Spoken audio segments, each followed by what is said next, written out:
Hello and welcome to Yebo Tutor. We're doing some chemistry today. We're doing some chemistry today. Are you well? And how are the preps for the tests and exams? I hope everything is working out perfect on your side. So last week we had some work that we did. We calculated we looked at some molecules and we investigated the properties of the molecules, the electronegativity, and we also looked at some shapes. Then we also looked at intermolecular forces. So the questions that we were attending to were questions on intermolecular forces. We categorized certain properties of the molecules, and we looked at the molecular size, and then we calculated some values there. So today what we will do is we will finish off that question. It was question number 3. Then after that question, we will go to the last part. When we're done with the last part, it's obvious that we can now move to the next question.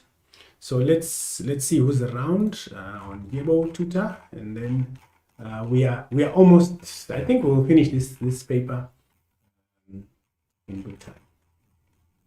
Right. So let's see who's around while we wait for people to join us to enjoy this tutorial.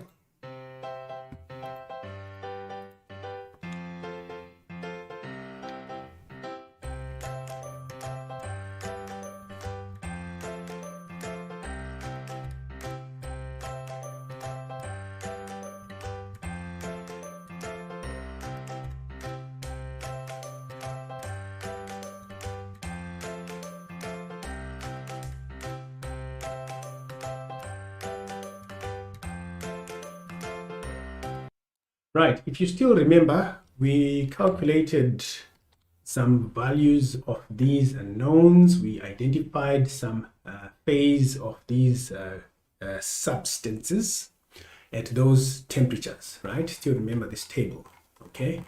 So now we then compared the vapor pressures of the substances B and C.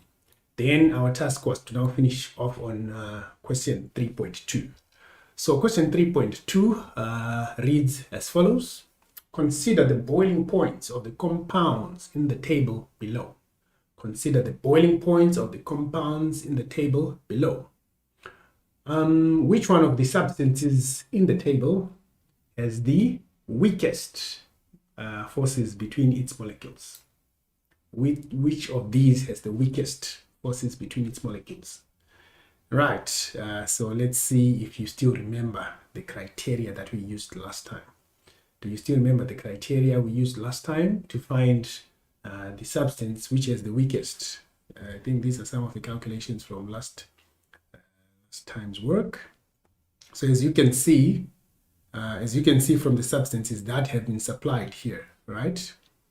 As you can see from the substances supplied here, we just have what? We have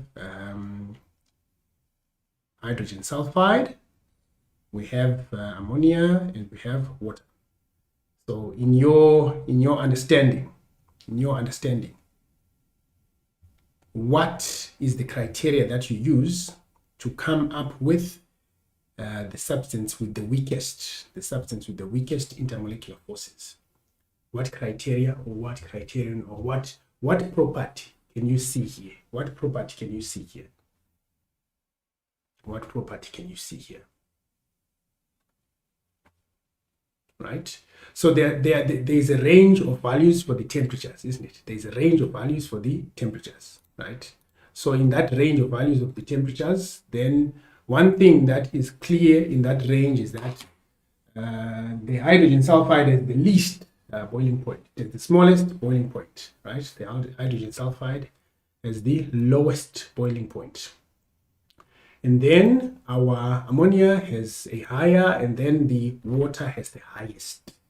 So if we want to identify the substance with the weakest or the weakest intermolecular forces, then by just looking at that trend, And then we can even plot. So this is our question 3.2, let's say 0.1.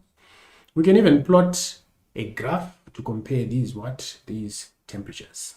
So this is the temperature, and maybe these are our substances, right? And the substances, obviously, we can see some trend there, right? Just out of interest, what is the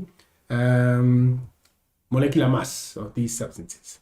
So we've got substance, and then the relative molecular mass. We have our H2S, we have our NH3, and then we have our H2O. We have our H2O. Right, so how can we find the relative molecular mass of H2S? So we can dash straight to our data sheet. We have the periodic table here, and then it shows that for us to have H2S, we would need, so this MR must be equal to the relative atomic mass of how many hydrogens? So let's just say 2 multiplied by the relative atomic mass of hydrogen plus the relative atomic mass of sulfur. So what is that value? So that of hydrogen, you can say 2 multiplied by 1 plus that of sulfur. What is the value for that of sulfur? It's 16. No, 32. Look at this table. So this table is so approximate relative atomic mass is at the bottom, right? So it's a bit on the other side of. So that's your 32, right? So in the end, our total relative molecular mass becomes a 2 plus 32, then we get a 34 grams per mole. Let me just put the units here, grams per mole. Let's look at NH3. Let's look at NH3, our MR, right? Let's just do this. It will be given by 3 of what? Of the relative atomic mass of hydrogen plus the relative atomic mass of nitrogen, right? So 3 of hydrogen, 1 of nitrogen. So let's plug in the values. Hydrogen, we know it's a 1 plus relative atomic mass nitrogen, 14, right? So we now have a 3 plus 1, 3 times 1, that's 3, that's a 17, right? That's a 17. Then let's look at the last one. The last one is H2O, isn't it? The last one is H2O. So we've got 17 grams per mole here. H2O, we know that our MR is going to be equal to 2 times that of hydrogen plus 1 of oxygen, AR of oxygen. Hydrogen is going to be a 2, obviously, plus 1 of oxygens will be a 16. So we actually have an 18. So if you look at the molecular masses, right? If we look at the molecular masses, we cannot see some trend, right? We cannot see some trend. Right. Let me just see. Yes, I think we're happy. Yeah. We cannot see some trend, right? So if you cannot see some trend, then it means we'll have to look at other properties of this trend of the boiling points. What did we say is the boiling point, by the way? So it's a temperature at which what happens? The temperature at which the vapor pressure becomes the same as the environmental vapor pressure. In this case, when we plot our temperature graph, down here at minus 60 degrees, so that's degrees Celsius. Down here at minus 60, we have the boiling point of what? Of H2S, right? We have the boiling point of H2S. Then up there we have NH3, but it's still below 0.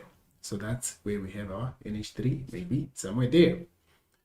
Sorry, if this is 60, let's be more realistic. Let's put this one maybe somewhere here and say this is NH3. Then the 100 for the water, maybe it's here. That would be 100. So that would be H2O.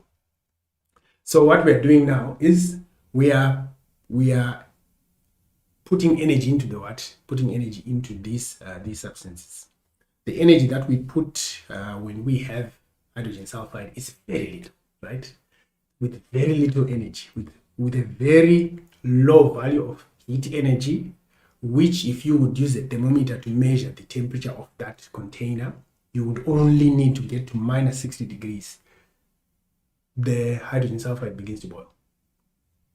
But for you to then end up having a boil of ammonia, then you would need more heat energy, right? Then it starts to what? It starts to boil. And then the same applies, it starts to boil for water with much more energy. So this means we have the weakest intermolecular forces in this substance. So this is a good exercise because, as you can see, there was no correlation that we could pick from the masses of these substances. Unlike last time, isn't it? When we look at all those substances, we could easily pick from the mass. So it means then that in your study, in your analysis, you need to also be sure of what you are seeing from the substances that have been supplied. Are you given substances which simply have some predictable trend when you look at the masses, or you're given some which you need to use the trend of the temperatures for you to deduce what you need to? So in this case, therefore, our H2S has the what? Has the lowest temperature of boiling, which means its intermolecular forces are very, very weak, right? Its intermolecular forces are very, very weak. You only need a little bit energy, then you can raise its pressure to the vapor pressure. Right. So happy days for that part. Happy days for that part. Let's jump on to the next question. Name the type of intermolecular force found between NH3 molecules. NH3 molecules. Right. So for our NH3, so this is now 3.22 for NH3 molecules.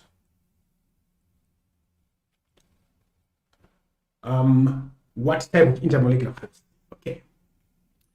The types of intermolecular forces, I think we went through a range of types of intermolecular forces last time, right? So what did we say about the intermolecular forces that are part of a gas or a substance in which we have hydrogen bonded to a very highly electronegative element, such as, let's say, nitrogen, oxygen, fluorine. What kind of intermolecular forces will be in a substance made of hydrogen bonded to any of these strong electronegative or strongly electronegative substances? So let's look at their electronegativities. You can even check the entire table, right? You can check the entire table. So we've got some values from where? From here, isn't it? So we've got some values increasing, 1.6 there, then here our highest is still that 1.6, and we've got the highest here at 2.1, right? Then if you look at this edge, right? If you look at this edge, we have some trend as well. We can see that there are some values that are high here. But look at these numbers. The electronegativities are these ones on the left, isn't it? Look at the highest. Fluorine has the highest. Oxygen, and then what? And then nitrogen. And then the rest are just 2.5. We also have chlorine here. Yes, chlorine is also competing. So the moment we have a highly electronegative substance, and then we bond it to hydrogen, we will end up having hydrogen bonds. So the type here would be hydrogen bonds. So why? It's because we have highly electronegative substances bonded to what? To hydrogen. Then within the substance, then you have a hydrogen bond. Right, let's see if there's someone who has a question here. Please feel free to post or drop the question onto the chat. Drop the question onto the chat. Now, let's move so that we can start on question number 4. The next question is, explain the following statement. Although the shape of the molecules of H2S and H2O is similar, there is a remarkable difference in their boiling points. Look at that difference. There's a remarkable difference, remarkable indeed. H2S is very, very low, 160 degrees Celsius below. So we've got a problem, right? It's a very large difference, but their shapes are similar. So how do you explain this statement? How do you explain this statement? I think we've already identified something, isn't it? We identified the fact that NH3 has hydrogen bonds. This also obviously now applies for water because we have what? We have hydrogen bonded to a very highly electronegative element, which is oxygen. So which means in this question, that's 323.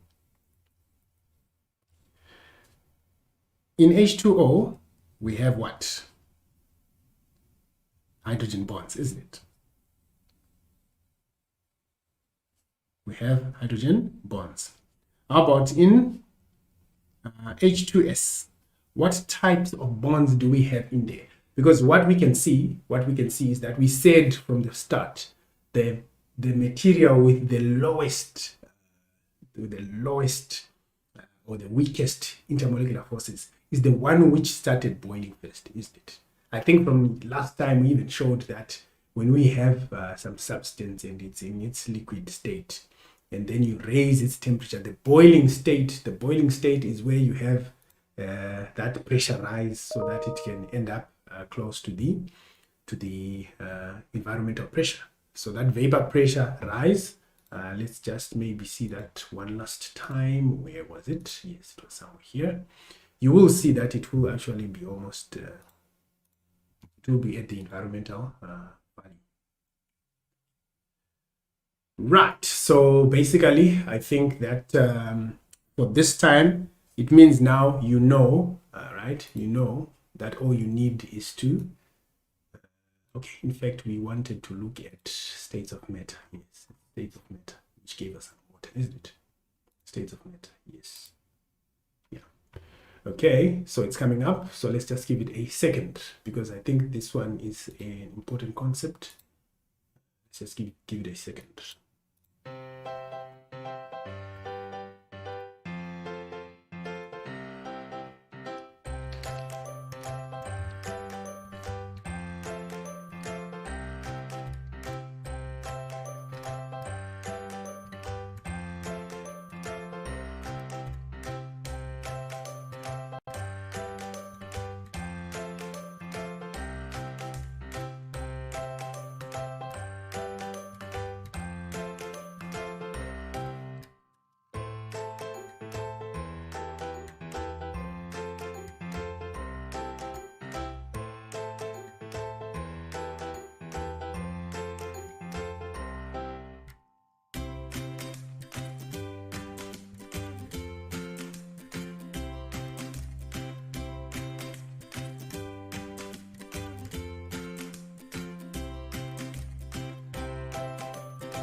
Right, let's hear from your contribution now.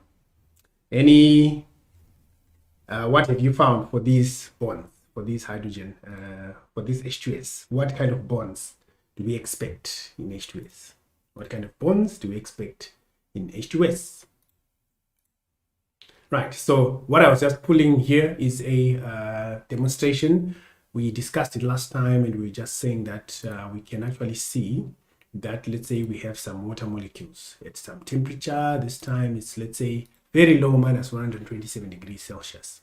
If we heat and we raise the temperature, right, we see the phase change in the form of kinetic energy. So the molecules gain energy. When they gain energy, then they get to a point, as you can see, the pressure reading will start showing some value there. The moment we have the gas molecules being released. So when those gas molecules are being released, the pressure within this substance will have reached the what? The vapor pressure of the vapor pressure will have reached the pressure of the environment. And then we can actually have the boiling action. Right, so so now for H2S, what kind of intermolecular forces do we expect from H2S? I think we may have seen that we expect either dipole, or dipole-induced dipole, isn't it? Dipole-induced dipole. And these are obviously weaker than hydrogen bonds. So in that case, then, this means that the difference in their boiling points is because these hydrogen bonds are stronger, isn't it? These hydrogen bonds are stronger. If the hydrogen bonds are stronger, more energy is required to dissociate the water molecules. So these are stronger as compared to the dipole-dipole forces in H2S molecules. Right, so this brings us to the end of question number 3. If there are any points of discussion, let's have the questions. Question number 4. A learner investigates the relationship between the pressure and volume of an enclosed diatomic gas at 25 degrees Celsius. He records the volume of the gas for different pressures in the table below. So the learner has some values that he was recording. So he records the volume of gas for different pressures. So this pressure is set to some value, and then the volume is recorded. The pressure is increased, the volume is recorded. The pressure is increased, and so on and so forth. And this is at constant temperature. Okay, so from what we see here, we can see that as the pressure increases, what's happening to the volume? The volume is decreasing, isn't it? As the pressure increases, the volume of the gas is decreasing. And this is at constant temperature. So write down the name of the gas law being investigated. So what is the name of the gas law? So this is at constant temperature, right? At constant temperature, what can be observed in what we are seeing in there is that as the pressure increases, so let's maybe draw it here. So there are some measurements of the of the volume, isn't it? Or maybe let's put pressure here, let's put volume here, just for us to picture this. So as pressure increases, at first maybe it was at 40, then it was at 80, then it was 100, and so forth. As pressure was increasing, the volume of the gas, which started at 43, and these are in what? These are in cubic centimeters. This pressure is in kilopascal. So this is the trend. It was 43, then it became 27, then it became 22, then it became 18. So the trend of this experiment looks like that. So this relationship, what is the name of this relationship? Or who came up with this relationship? We can actually write it as pressure is, let's say, inversely proportional, isn't it? as this volume increases, the pressure drops. As the pressure increases, the volume drops. Yeah. Okay. So what is this relationship? Let's have someone tell us what is the name of this relationship, or what is the law, the gas law that that tells us about an inverse relationship between the pressure and the volume. Let's hear you guys. Let's hear you guys. Let's hear you guys.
Right, so which law is it? Which law is it? Have you found it?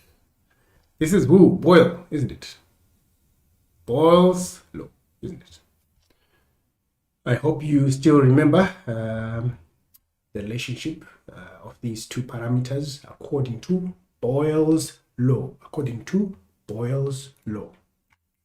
Okay, so now that we know that this is Boyle's law, the next thing that we want to do is to figure out the next part of this question, which requires us to do the following. So, two values in the table. So answer questions 4.2 and 4.3 on the attached sheet. So there is an attached worksheet. It's at the end of the graph paper. So what I'll do is just take one which is on this. Yes, so this is the attachment. So just don't forget that when you're writing, you make use of the given attachment, in the case that the question looks like this. Okay, so in the question, they want us to use the attached worksheet to 1 over v values in the table, A and B. In the table, A and B. Okay, so we can see the values here. Right? A and B, these two, have not been calculated. Calculate these values. So these values have not been calculated. Calculate these values. Right. So we want to now calculate the values of what? Of A and B. The values of A for that part, B for that part. Now, how can you figure this one out? How can you come up with the values of A and B? Look. This table, it has, let's just call this reading number 1, number 2, number 3, and number 4. This table has 4 readings. The first column there is simply the pressure, right? And then the second column is the volume. So this is our P, this is our V. Then in this third column, they give us some equation for the data that are in that column. The equation is that the data in this column are simply equal to 1 over V. The data in that column are simply equal to 1 divided by V. And the measurement is in cubic centimeter inverse, isn't it? Per cubic centimeter. So this means we can use this 1 over V to actually come up with the value there and the value there. It means we can use the 1 over V to come up with those two values. So this means in our first calculation, A, the value A is simply equal to 1 over the volume that corresponds to that. And that volume is what? Is 22 cubic centimeters. So that's 22 cm cubed. This is what is at the denominator. So if we are to divide now, so you can just jump onto your calculator. Where is that calculator? Yes, there we have it. So let's jump onto the calculator. We want to divide 1 divided by 22. The units are already cm to the minus 3. It simply means 1 over cm. So we don't even need to worry ourselves trying to change units to cubic, either to dm cubed or to cubic meters.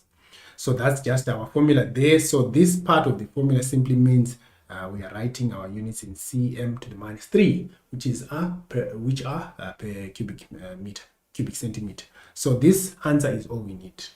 This answer is all we need. So we are getting a value 0.04545, 0.4545, and so forth. 0.04545 and so forth. So now that we have an answer 0.4545, what then can we write? What then can we write? Look at the data that are supplied. Look at the data that are supplied. This one, it has 3 digits, and it was rounded off to what? To one significant figure. This one has 3 digits, once again. So what do you think is appropriate for us to do? To how many digits can we round off these volume inverse volumes? Right. So since we've been given, there's a pattern of the numbers that we are seeing there. Right. Let's say the first one there, 1 over 43. 1 over 43. When they calculated it, they got 0.023255 and so on. Right. Let's look at the other one. 1 over 27. 1 over 27. They got 0.0370370 and so forth. Do you see that the rounding off pattern that has been used for this question, it's simply requiring us to round off this digit, so which is rounding off to the second decimal place. So for that reason, you can now look at your number. Your number is 0.045 and so on. So the moment we see this number, we know that we want to round off this 4, isn't it? We want to round off this 4 because that's the second decimal place. So we want to round off that 4. So obviously here, I think you can tell that we are only going to get a 0.05. So that will be the value that you can put there, 0.05. How about the last one? How about the last one? Can you do it? Do it. Let's see. Round off for the last one. Perform the division and round it off. And then let's see what you get. Let's see what you get.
Right, what did you get? What did you get? What value did you get? So what I'll do here is to just rewrite it. So that will be, the value of b will be 1 over 18. So it's obviously multiplied by 1 over cm cubed. So therefore, this one is cm to the minus 3 already. So it's 1 over 18. 1 over 18. So this is now 1 divided by 1/8. We are getting a 0.055. 0.055 and so on. So it's recurring. So that will be 0.06 cm to the minus 3.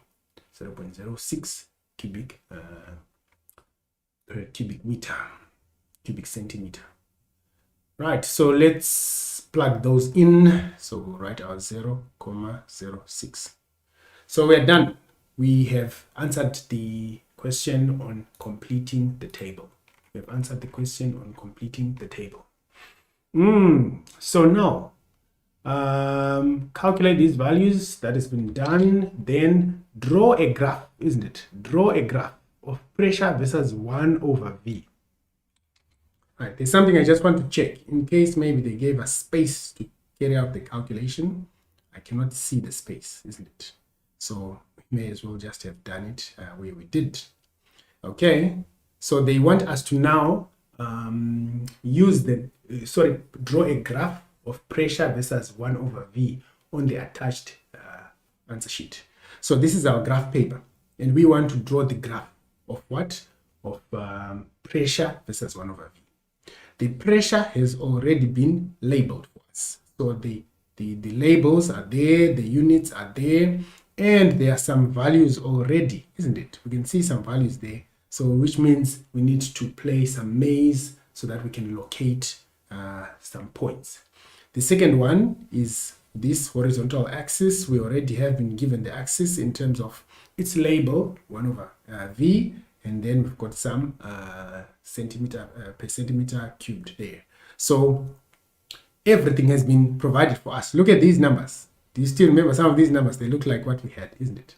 So the numbers have been supplied also. So we have everything that we need for us to then plot a water graph. So where do we start? We need to use the table of values. So we're now using the table of values. We're now using the table of values.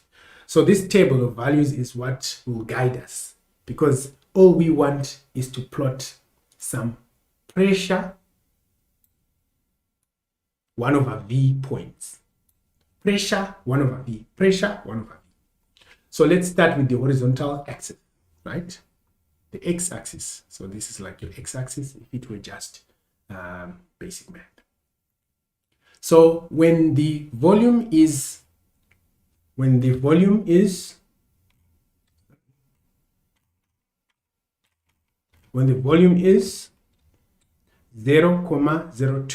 volume is 0, the inverse volume, isn't it? When the inverse of the volume is 0.02, the pressure is 40 kilopascal. The pressure is 40 kilopascal. So let's find our 0.02. So this is where we start, isn't it? We are looking for 0.02. Our 0.02, as you can see, is right here, isn't it? So we found this vertical line where all the 1 over V values are 0.02. So we want our 0.02 here, and this is the line that we will use to try and locate a point, isn't it? We want to try and locate a point that coincides to the first value. So that is the line, right? So we can see that line. The second one is the line that coincides with what? With 40 kilopascal. The line that coincides with 40 kilopascal. Sorry, I need to see this, but I keep taking it off the screen. Right, there we go. So let me just leave that there. So 40 kilopascals is obviously here, right? So we want this value there. So our points intersect at this value. Our points intersect at this value. Now we've got a what? We've got a point, isn't it? This is our 40 kilopascals, and then this is the point at which our 40 kilopascal intersects the 0.02 per cubic centimeter. So this is our first point. Let's look for the second point. Let's look for the second point. According to the table, the second point is at 0.04, right? 0.04. So let's look for 0.04. Right, maybe let me remove these things since we no longer need, because we've already seen the point. Right, I'll just delete this. So this is now our 0.04. This is now our 0.04. So we're just looking for points that coincide with 0.04. So this is the line. And the corresponding pressure is at 80 kilopascals. So that's now higher. So this is where 80 is. This is where 80 is. This is where the two lines intersect. So what we'll do is we'll put our point there. This is the point at which the lines intersect. This is the point at which the lines intersect. Okay, so we can see what's happening now. I think if you have your graph paper, you can actually play around with this exercise so that you get to understand how you can use graph paper to plot a graph. But it's exciting that you actually calculated two of the values that are going to be plotted into, put into the graph so that you can plot. So it's actually good that you can have this kind of an exercise. Now let's go to the final value. Let's go to the final value. The two. So what we calculated there was this 0.05. Oops. This 0.05. That's what we want now. So let's look for 0.05. Where is 0.05? Oh no, we have a problem. We don't have a label. That is 0.05. So what do we do? As you can see, we're starting from 0 on the horizontal axis all the way to 0.1 in steps of 0.02, another 0.02, and so on and so forth. But we don't have a label for 0.05. But the 0.05 is exactly what we now need to plot. So what do you do? What do you do? So when you look at that, you should be able to realize now that these graph lines, the lines that make up the graph, they are major divisions. These are major divisions, right? Then there are tiny divisions or minor divisions that we can see here. Minor divisions that we can see there. How many do we have of these minor divisions? We have 1, 2, 3, 4, 5, 6, 7, 8, 9, 10, isn't it? The 10th one being the next. So in other words, the 0.04 all the way up to 0.06 are divided into 10 equal parts, isn't it? 10 equal parts. So if you are to compare 0.04 and 0.06, where does 0.05 lie? Where does 0.05 lie? Where does 0.05 lie? You should see that my 0.05 lies in the very center of what? 0.04 and 0.06. So in other words, this is a 0.01, then 0.02, then 0.03, then 0.04, then our 0.05 is here, then 0.06, and so on and so forth. So we found our line, but it's somewhere in the middle there. So you need to be now a bit careful to make sure that you don't end up plotting it on the next small line. So there we have our line. We can now say, okay, all the way from the bottom there, that is our line 0.05. What is the pressure value that corresponds to the 0.05? It's 100 kilopascals. So there we have 100 kilopascals here. Let's look at the lines. Where do they intersect? There, they've intersected. So there's our point. There's our point. So let's just delete all these things that we were using to explain how we get here. Now you have the fourth point, the third point, one last to go.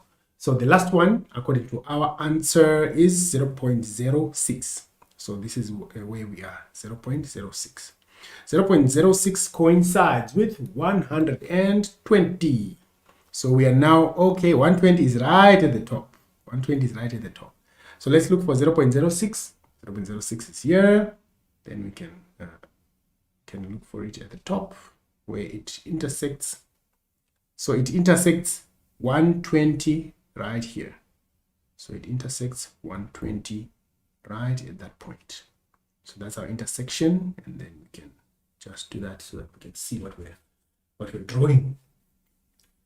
Now look at that. We've finished plotting the points, isn't it? We've finished scattering the points onto the graph paper. We have just thrown the points onto the graph paper. So what we have is something that is actually called a scatter plot. We actually have something called a scatter plot. We just have points that we've just tossed them onto the graph paper. Now, how can we create a line of it? How can we create a line of it? Look at the trend. Look at the trend in these points in the first place. Look at the trend. What's happening there? Look at the trend. What's happening there? Look at the trend. Look at the trend.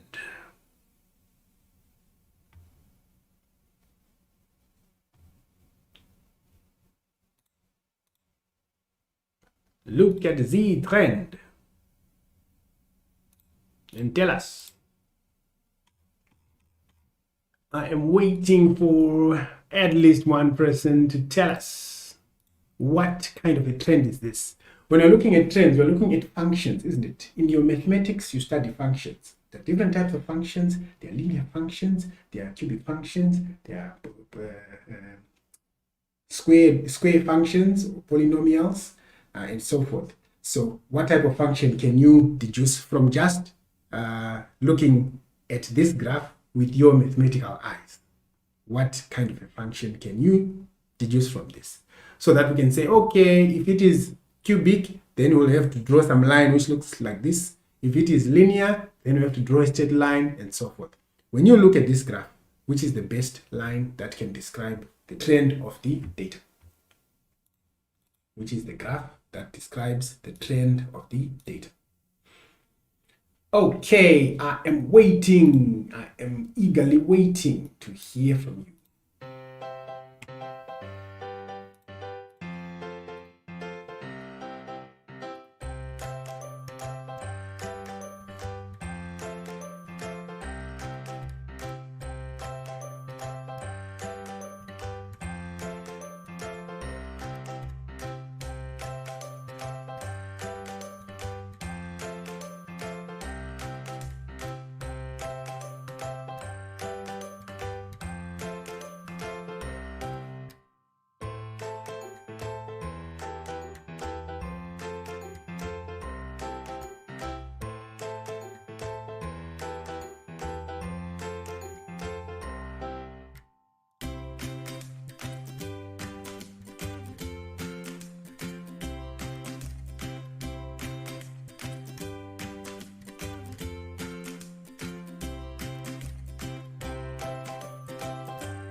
Right, so what do you see? Do you also see a straight line?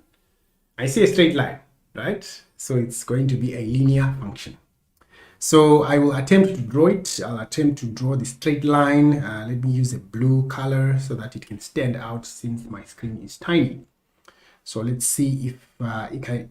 All right, if I had a proper rule, but I don't want to mess the screen of this pen, so I'll just draw by hand and hopefully maybe it will look linear. But otherwise, in your exercise, obviously use a what? A ruler. Use a ruler. So you should use a ruler for that line. Does it look linear to you? Okay, to me it doesn't look really linear. Okay, so let me just try again. Let me try again. I'll have to make this a little smaller so it can fit the screen. Yeah, because I don't think it's supposed to pass through the. Okay, let me just plot anyway. Let me just plot anyway, because we can use even an estimate for this exercise. But I think that one looks fairly, looks fairly straight. Now it looks fairly straight. It's just bending towards the end there. So maybe let me just erase part of this, at the end here. Okay, right. So it's looking almost straight, right? It's looking almost straight, but when you use a ruler, it will be perfect. Because remember, as long as we have 2 points, then we are safe. So there, I think it's almost straight. Okay, so I'll just take it that we can accept that for this exercise. So we've attempted this part. We're happy. We've got some line. Plotted a line. So draw a graph. We've drawn the graph on the attached sheet, and then use the graph to determine the volume of the gas at 68 kilopascals. Now we have some work. What is the volume of the gas at 68 pascals? How can we find the volume in the first place? Because can you see what's happening? What we have is a graph of P versus 1 over V, right? We have a graph of P versus 1 over V. So for us to find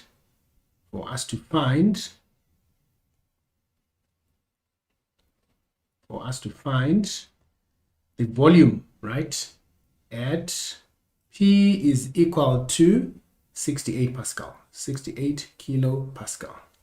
Then we have to obviously use, volume must be equal to 1 over the value that we get, isn't it? It has to be the inverse, because our data, right? Our data are in terms of 1 over V, right? At P is equal to 68. Let me just say on the graph of P as a function of 1 over V, right? So we'll identify, or we will locate that value of 68. Then where it intersects, or where it touches our line, then we should extrapolate the x-axis or the horizontal axis value. Obviously that then becomes a 1 over V. Then we can find the V. So we now have a technique. So let's find 68. So tell us, where do we find 68 between these two? Obviously, we want to look for what? For 68 kilopascal. We know that's the 68 we're trying to find.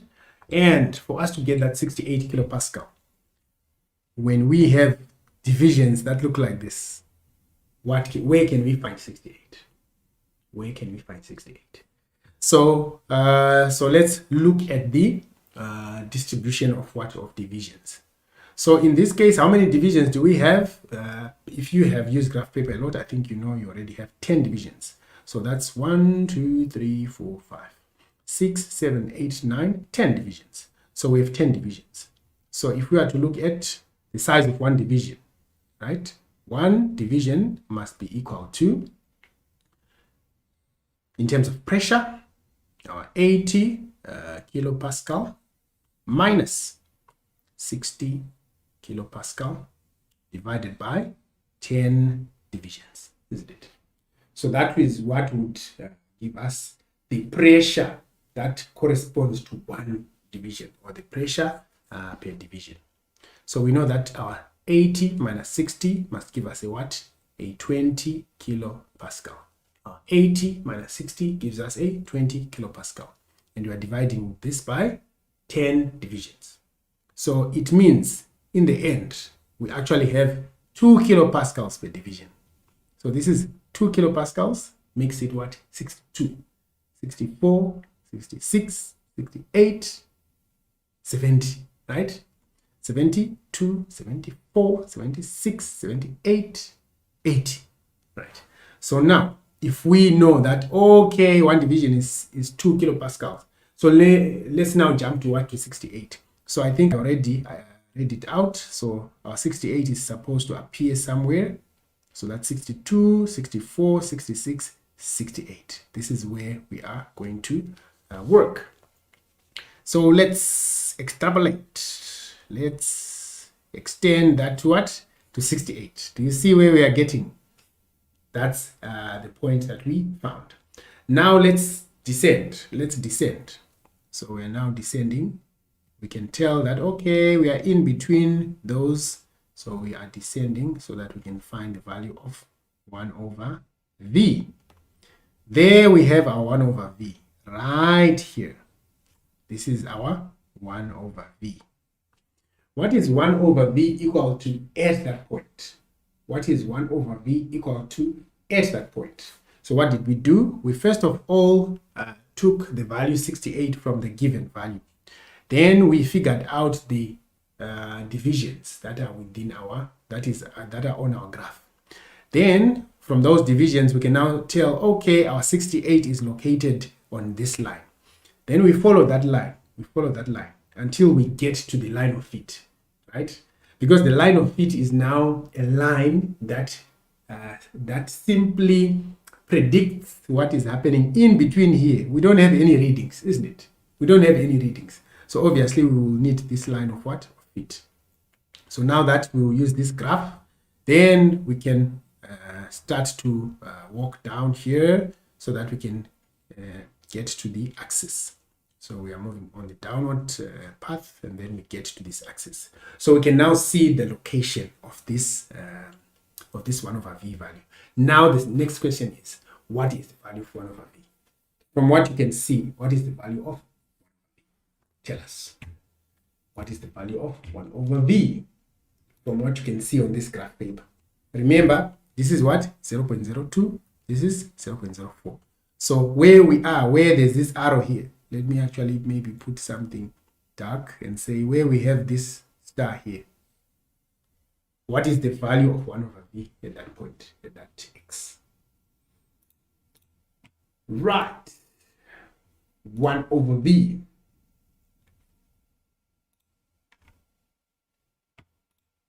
Let's see what you have. 1 over v.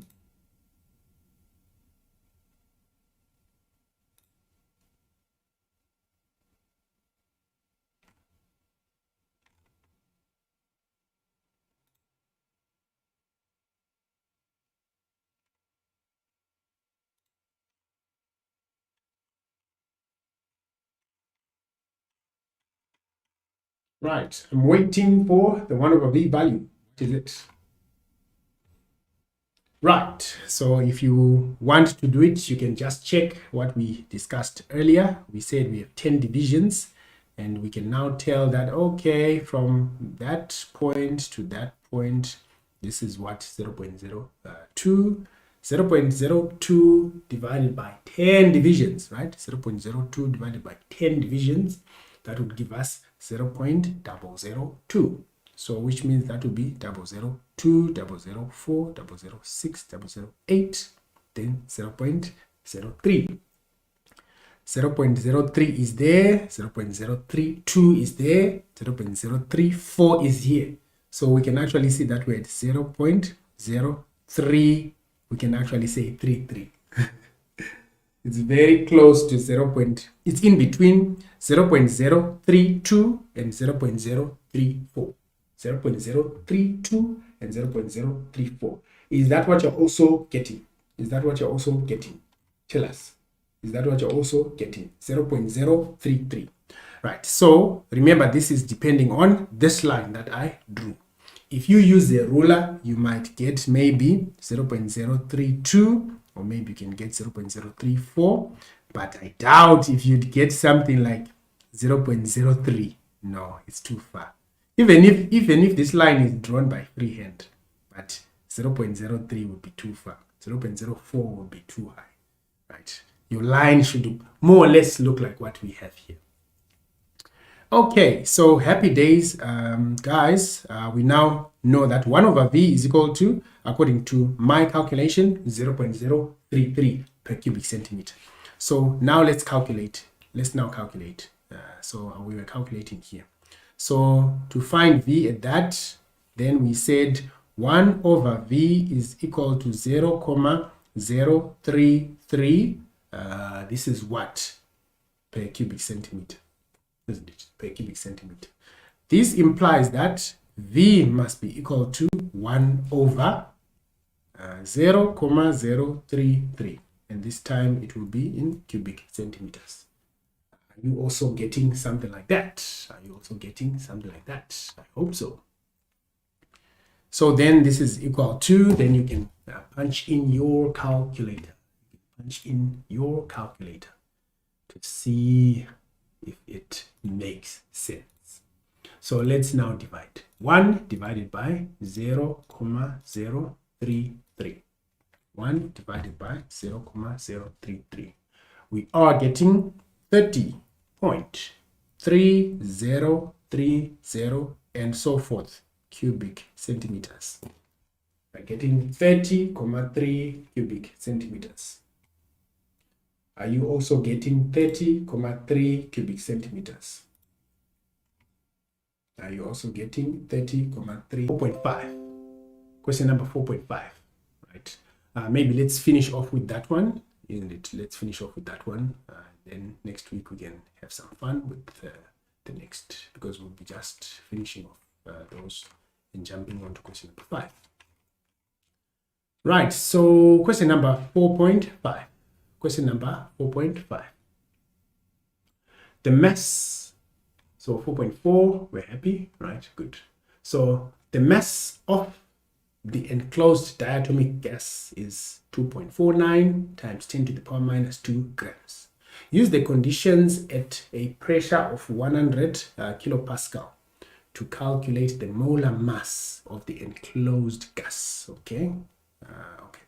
So let's just collect some data there. Question 4.51. The mass of the enclosed diatomic gas is 2.49 10 to the minus 2 grams. Right. In case we are cutting, I see some error on my program, but I think we're back. Okay. So how would you then find the molar mass? How would you then find the molar mass of this gas? Do you still remember? I think we used the ideal gas law equation some time back, but we were comparing some other things. So do you remember that we had an equation, PV is equal to nRT? I hope you still remember that equation.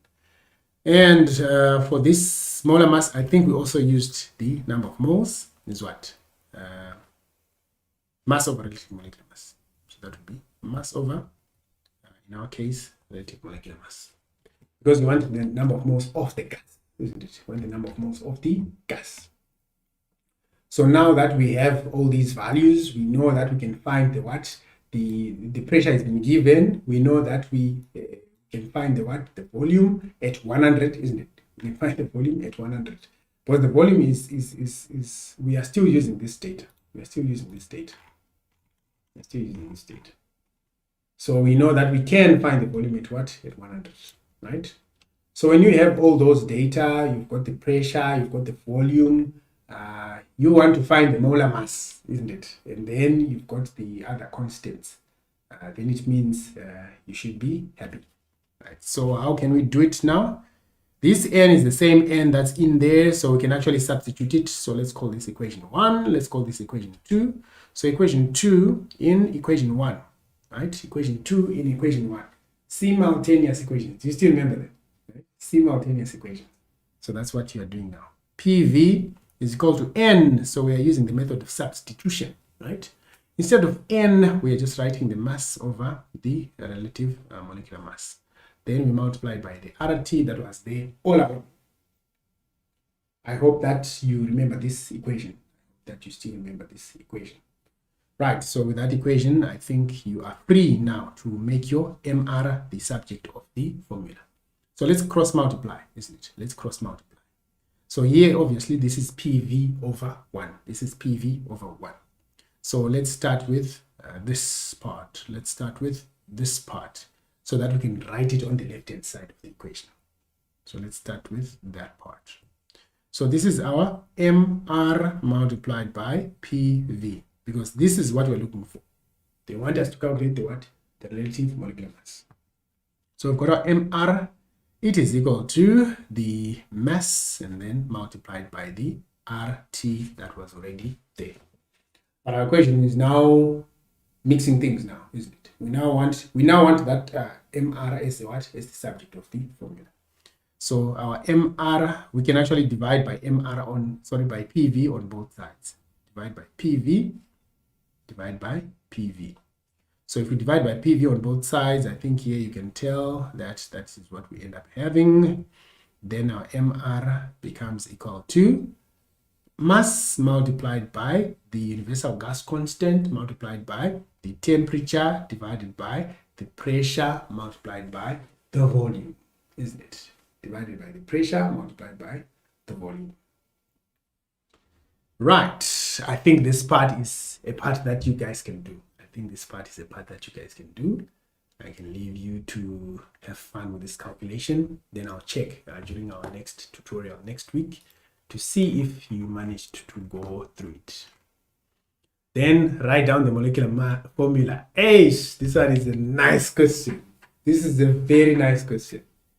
So if you have a gas and they said it's a diatomic gas, So we've been given a hint, right, that this gas is either H2 or it's Cl2 or it's but it's a diatomic gas. It means we already know we should know the gas by just adding 2 of the relative molecular mass atomic masses, and then we know that okay, each molecule actually has 2 of these molecules, two of these atoms, and their relative molecular mass is what we calculated. So what is the size of 1? And then you can find it on the periodic table. So it's a very exciting exercise. So let me give you the challenge. Go ahead and work it out and figure it out. Next week we should know the actual it's the diatomic gas. Otherwise, let me call it a day, and I hope that this exercise has helped you to revise. What have we revised today? What we have revised are the following. Obviously, we just revisited and we compared hydrogen bonds to dipole forces. And we discovered, okay, that's why our water is a very high boiling point compared to H2S, because it has hydrogen bonds. Then we also could compare H2S and NH3, because by virtue of NH3 being a bond between hydrogen and a highly electronegative element, then it will form hydrogen bonds in its substance form, gas form, or liquid form. So therefore, its boiling point is higher than that of H2S still. Then we came up with we had to go through some of these other questions. Intermolecular force, these were the comparisons, right? Weakest forces and so forth. So that was the comparison. Then in this exercise, we did some graphical work, right? You will do these graphical exercises in physics, in chemistry, in math. So I hope by now you're getting used to it, right? And I need to recommend you, please draw on graph paper. Use your pencil and your ruler, sketch the points. Do it over and over again for different questions. It's very important. And this is the time. Do it now. Because when you are in grade 12 or when you are at university, it's going to be the talk of the day, right? You might even be using a computer to draw a graph. So now imagine if you've not practiced enough and you don't understand the graph from the basics, it will be a lot of trouble now, because now you'll be learning at a high level and the basics are not strong, and then you might have too many challenges trying to grapple through and to to finish your work properly. So basically, I will have to sign out today and wish you a pleasant weekend, and also recommend you to do this graphical work repeatedly so that you can understand how to read scales, how to label your graphs, and so forth, so that you're a cool chemist. So we worked out some of these things, drawing a graph, we used some points, we actually calculated some points, right, using some equation that's given. And then our task, and the task that I gave you, is to now finish off this calculation so that you can tell us which gas this is. Which gas is this? Right. Thank you very much. Have a good day.